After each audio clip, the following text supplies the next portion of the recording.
তাহলে আমাদের দায়িত্ব যেন কয়টা? আর একটু জোরে বলে না। আল্লাহ আমাদেরকে কয়টা দায়িত্ব দিয়া পৃথিবীতে পাঠাইছে? এক নাম্বার দায়িত্ব হলো সৎ কাজের আদেশ দিবা। দুই নাম্বার দায়িত্ব হলো সকল অন্যায় অবিচার কার্যক্রম যেখানে হয়, যেগুলো সমাজের মধ্যে সংগঠিত হয়, সৎ কাজের আদেশ দিবা, অন্যায় কাজের মধ্যে বাধা প্রদান করবা। এই দায়িত্ব আমাদেরকে যিনি দিয়েছেন তিনি কে? একটু জোরে বলেন। তাহলে আল্লাহর আদেশ মানতে কি সমাজের মেম্বারের ধর্ণা ধরা লাগবে?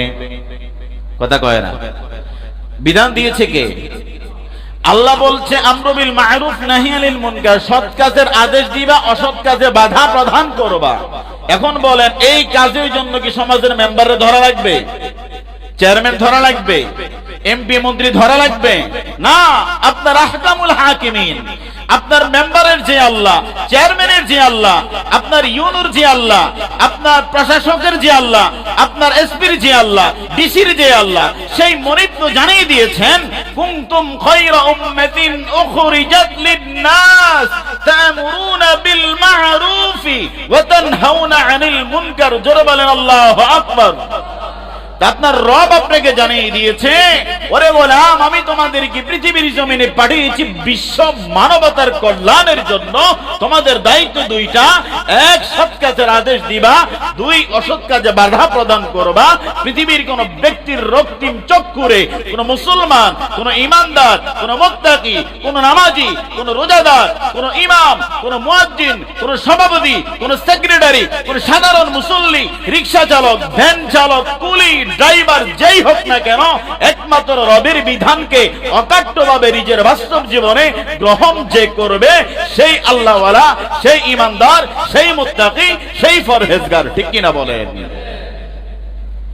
এটা যেই কোনো শ্রেণী পেশার মানুষ হতে পারে বাবাজি, যেই কোনো ব্যক্তিত্ব হোক না কেন, যেই কোনো স্ট্যাটাসওয়ালা মানুষ হোক না কেন, আপনাকে যেই সৎ কাজের আদেশ দিবে, একজন রিকশাওয়ালা যদি একজন প্রধানমন্ত্রীকে বলে ভাই আজান হয়েছে চলেন নামাজে যাই, এটা কি অন্যায় না কি ন্যায়? কথা বলে না। এটা কি অন্যায় না ন্যায়? আদেশ দিচ্ছেন কে?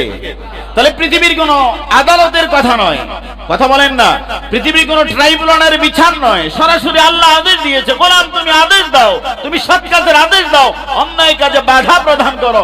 তাহলে একজন রিকশা চালকও আপনাকে নামাজের কথা বলতে পারবে, একজন রিকশা চালকও জেনার বিরুদ্ধে কথা বলতে পারবে, জুলুমের বিরুদ্ধে কথা বলতে পারবে, মাদকের বিরুদ্ধে কথা বলতে পারবে।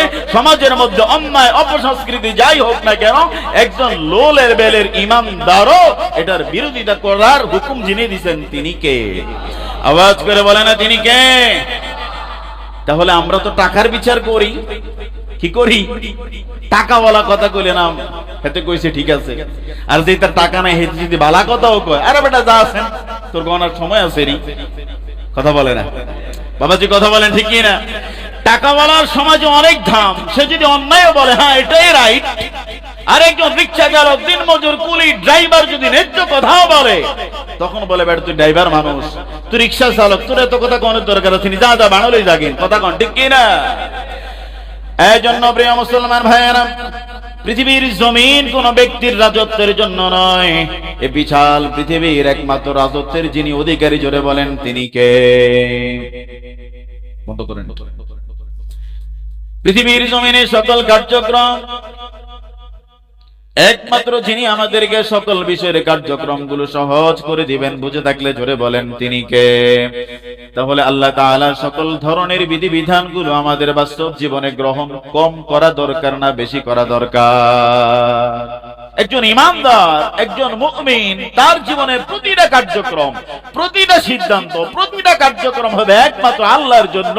সে যা করবে আল্লাহর জন্য, বন্ধুত্ব করবে আল্লাহর জন্য, শত্রুতামি করবে আল্লাহর জন্য, একজন মানুষকে ভালোবাসবে আল্লাহর জন্য, ভালোবাসা বয়কট করবে আল্লাহর জন্য।